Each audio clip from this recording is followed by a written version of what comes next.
Depois de um começo pífio de temporada, com diversas derrotas horríveis e atuações decepcionantes, o Boston Celtics parece que agora reverteu a situação de sua temporada e agora se encontra lá no bolo do topo do leste. Sejam bem-vindos ao BDP, eu sou o João e hoje nós vamos analisar a reviravolta na temporada do Boston Celtics. Vamos dar uma contextualizada nesse time. Os Celtics chegaram na temporada com algumas expectativas, já que com seu novo presidente de operações Brad Stevens e com seu novo treinador estreante Ime Udoka, trabalhando em prol de seu novo elenco montado agora finalmente em volta de Jayson Tatum, Jaylen Brown, Marcus Smart e Robert Williams, a equipe parecia forte o suficiente para fazer algum barulho na Conferência Leste. Mas o time simplesmente não estava encaixando e pelos primeiros meses da temporada, as expectativas de um time forte no Leste foram para a realidade de um time na zona de play-in, brigando ali para se manter classificado talvez para os playoffs. Sua defesa era extremamente errante, inconsistente e por alguns momentos desligada da realidade, e seu ataque não pode ser descrito como nada diferente de completamente estagnado e previsível. O time entregou diversas vantagens enormes assim de forma constante e apagava seus curtos flashes de potencial com períodos horríveis de basquete que, sinceramente, pra mim como torcedor, me faziam querer arrancar meus olhos fora. O entrosamento do time era simplesmente inexistente e esse começo horrível levou a críticas e comentários sobre o real potencial das duas estrelas juntas, Jayson Tatum e Jaylen Brown, com muitos dizendo que um deles deveria ser trocado, já que eles eram um problema teoricamente. Alguns outros jogadores foram tratados como o único problema, como o exemplo de Marcus Smart, e os fãs e a mídia requisitaram eles fora de Boston a todo custo, simplesmente jogaram a culpa, procuraram bodes expiatórios. Outro cara que recebeu a sua crítica devida foi o treinador Ime Udoka, que com certeza não conseguiu encaixar as suas ideias no time, não conseguia fazer esse time jogar e parecia que realmente estava só entregando coletes pra galera treinar ali, brincar e jogava em quadra sem saber o que estava fazendo. Como um treinador inexperiente e novato, ele não sabia momentos de pedir timeouts, não sabia ajustar rotações, não sabia quantos jogadores ele teria fixamente em suas rotações, não sabia quem colocar em que posição, em que função, ele estava simplesmente perdido ali no banco do lado da quadra. E com isso a temporada parecia perdida. Mas depois disso, alguma coisa mudou. A equipe começou a vencer jogos, os jogadores pareciam que estavam ali se encaixando melhor, o entrosamento começou a melhorar. O treinador Udoka fez algumas mudanças nas rotações e começou a aplicar mais radicalmente as ideias que ele havia proposto no começo da temporada de ser um time coletivo ofensivamente e forte defensivamente. O time estava começando a jogar, mas ainda não tinha engrenado, até que o Jaylen Brown fez um tweet que muitos dão crédito para toda essa reviravolta do Celtics, dizendo que a energia estava prestes a mudar. Obviamente esse não é o único responsável, mas com certeza o Jaylen Brown estava certo e a energia mudou. Mas depois disso, agora o Boston Celtics se encontra apenas 3 ou 4 jogos abaixo ali do topo da Conferência Leste e no bolo ali, brigando até por mando de quadra no momento na sexta colocação. Durante essa corrida, além de todas as alterações feitas pelo treinador e o estilo de jogo de cada jogador, também foi adicionado o armador Derrick White, em uma troca que envolveu Josh Richardson e Romeo Langford. Com mais ele e o retorno de Daniel Theis, ambos no dia da trade deadline, os Celtics estavam ainda mais recheados de jogadores defensivos e isso segue pagando dividendos. Mas claramente isso gira em volta dos destaques do time. Começando com Jayson Tatum e Jaylen Brown, que são as grandes estrelas da equipe. As dúvidas sobre seu encaixe não passam de implicância. Sim, se você acha que eles não conseguem jogar juntos, você é só implicante e, perdoe minha linguagem, mas burro. Ambos são pontuadores acima da média que se complementam muito bem e tiram muito da pressão um do outro. Ambos conseguem jogar fora da bola, ambos conseguem jogar com a bola e ambos são defensores acima da média para suas devidas posições. Eles jogam juntos há muito tempo, sim, desde 2017. Passaram por mais sucesso, passaram por decepção, passaram por temporadas com lesões e passaram por temporadas inconsistentes como essa. Eles simplesmente jogam juntos há muito tempo e eles se conhecem muito bem. Isso faz com que eles sintam muito bem o clima um do outro e o clima do jogo nos momentos certos, deixando muito bem o jogo fluir entre os dois ali, de forma que um não fique forçando muito ou puxando muito a bola do outro. Isso faz com que seja muito difícil ganhar do Celtics quando os dois estão em suas noites perfeitas. Isso também ainda mantém uma pressão absurda quando um dos dois está numa off night, numa noite ruim.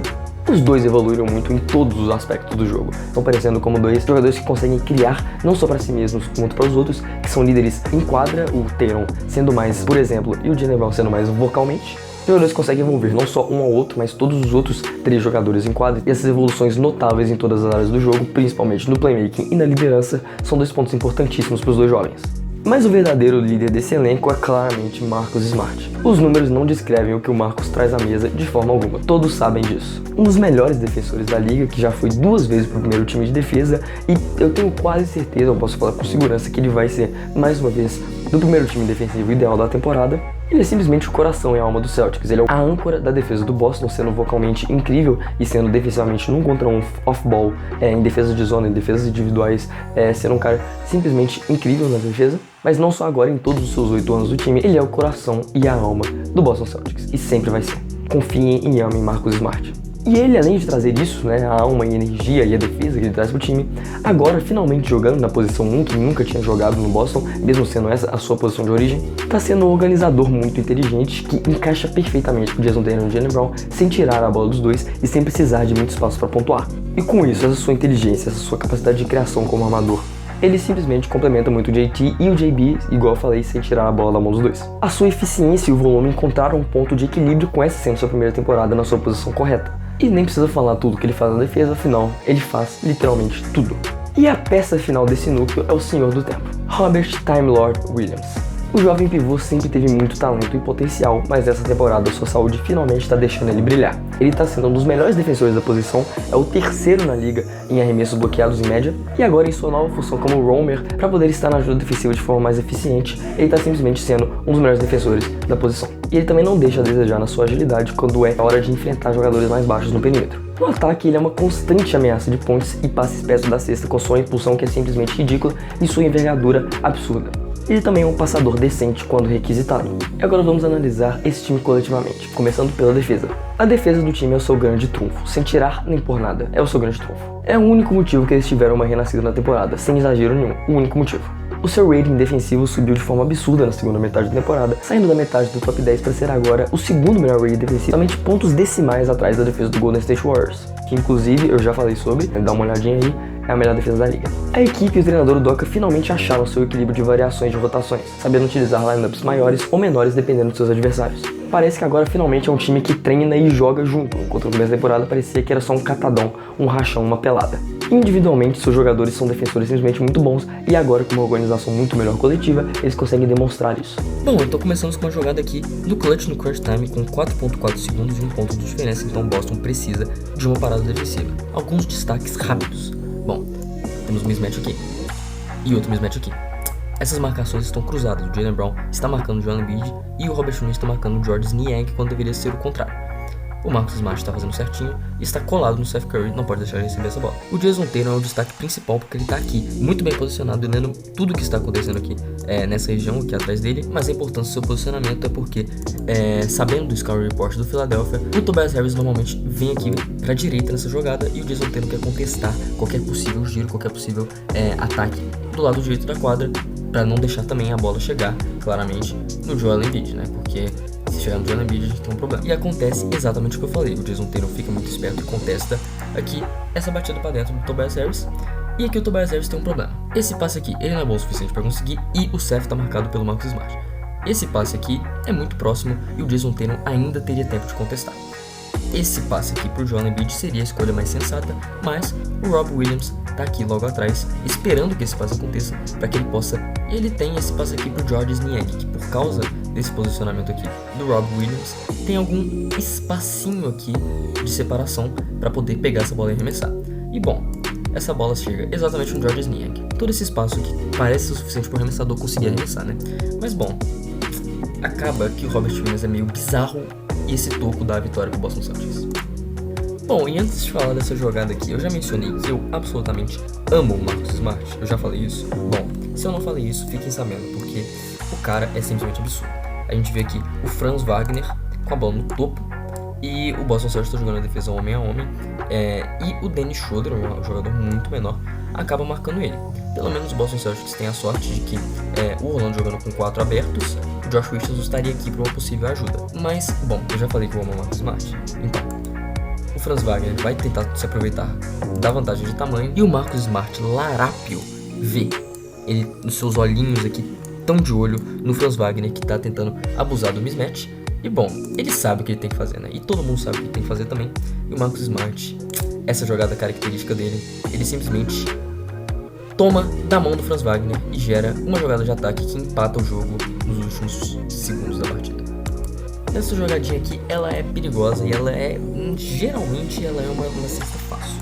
Porque, bom, a gente vê aqui que é um mismatch, novamente, do Jaylen Brown com o Big. A gente já sabe que isso não é tão mismatch assim, porque, bom, Jaylen Brown é muito bom defensor, mas isso aqui é um mismatch com Cameron Payne e com Robert Williams, que é uma diferença de tamanho muito grande. Deveria ser um mismatch, pelo menos, porque essa bola vai chegar aqui no Cameron Payne e ele vai bater pra dentro. A vantagem de tamanho deixa facilmente o Robert Williams pra trás e o Marcus Smart não consegue, a tempo, esticar sua mão e roubar essa bola. E, bom, com o Jaylen Brown aqui e um defensor muito maior, essa jogada ela é escrita. E o Boston Celtics, inclusive, faz ela o tempo todo, vocês vão ver aqui daqui a pouco. É uma ponte aérea pro jogador mais alto. Essa jogada aqui é escrita e é uma ponte aérea, ok? Mas o Cameron Payne decide ir, o Robert Williams joga vôlei, mais uma vez. Agora vamos falar desse ataque, que não é nada demais, simplesmente.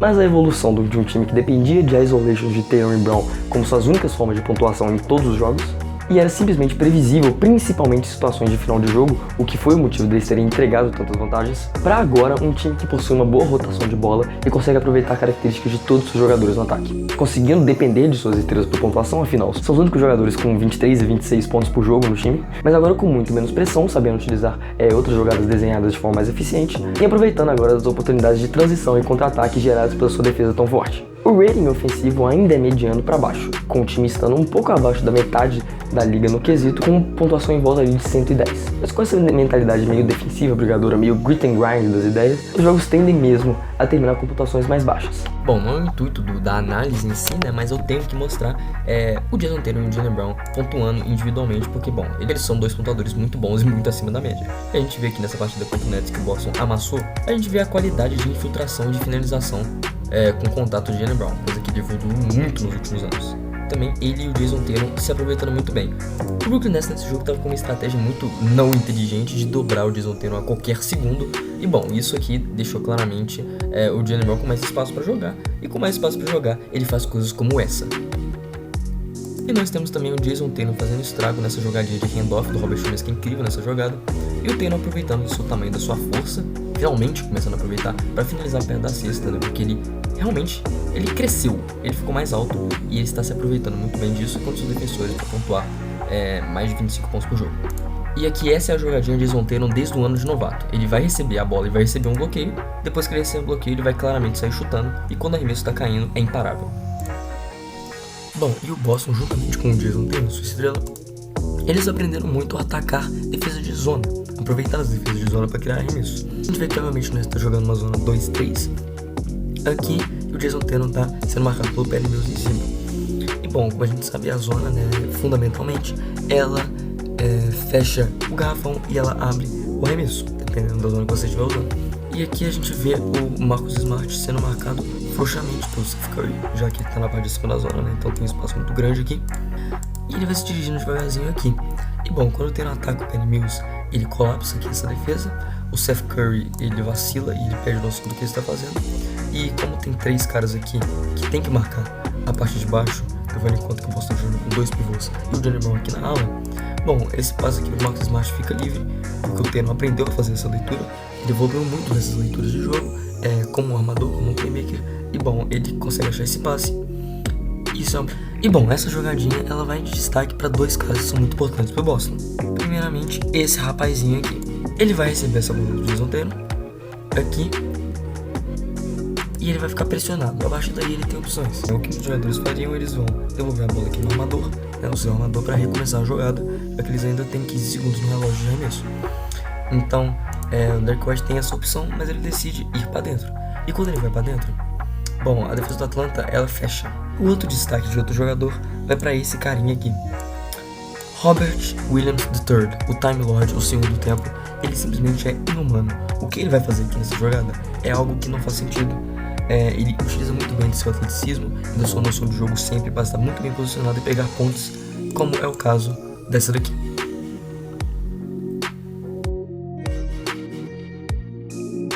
E agora vamos falar sobre o treinador. Ime Udoka. Sim, eu critiquei muito ele, todos nós torcedores do Boston criticamos muito ele, mas assim, não vamos agir como se não fosse devido, né? Ele foi muito criticado durante seus primeiros meses de trabalho. Por vários momentos parecia que ele estava perdido ali do lado da quadra, não sabia o que estava fazendo com o time, não sabia organizar as rotações, não sabia nada do que ele estava fazendo. Mas gradualmente ele começou a experimentar coisas novas, tirar jogadores de momentos que eles não deveriam estar em quadra, aprender a melhor adaptar e encaixar caras que têm estilos de jogo que batem um pouco mais, e aproveitar do que a equipe mostrava mais potencial, a sua parte defensiva. E também se aproveitou muito do entrosamento da equipe se elevando de pouco em pouco, que seus planos iniciais começassem a dar certo.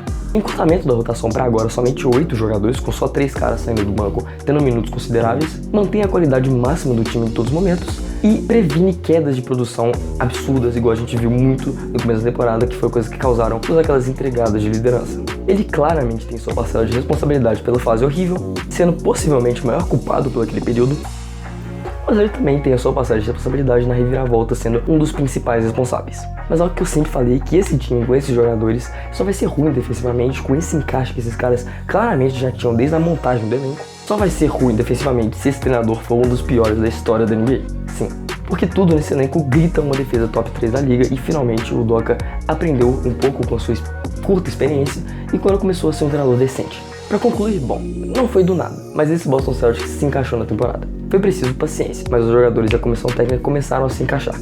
E tudo também dependia muito de saúde, como o próprio Jason Tatum bate muito na tecla e gosta de falar, com o time não estando saudável, um elenco todo novo, todo montado de forma fresca, estava de muito tempo em quadra para montar entrosamento, e era uma coisa que eles não estavam tendo desde o começo da temporada por causa de muitas lesões. Mas agora eu vejo esse time dando muito trabalho na Conferência Leste, que tá super pegada, embolada, e talvez o time ainda não tenha nem alcançado seu melhor momento na temporada. E eu, particularmente, amo defesa, como vocês podem ver as duas análises que eu fiz aqui sobre times defensivos. Ataque ganha jogos, e defesa ganha, talvez, uma ida às finais de conferência. Então esse foi o Analisando, muito obrigado a todo mundo que assistiu, veja mais vídeos do BDP, inclusive essa análise aqui do Golden State Warriors, que é o time que eu já fiz a primeira análise, outro time defensivo, como eu falei.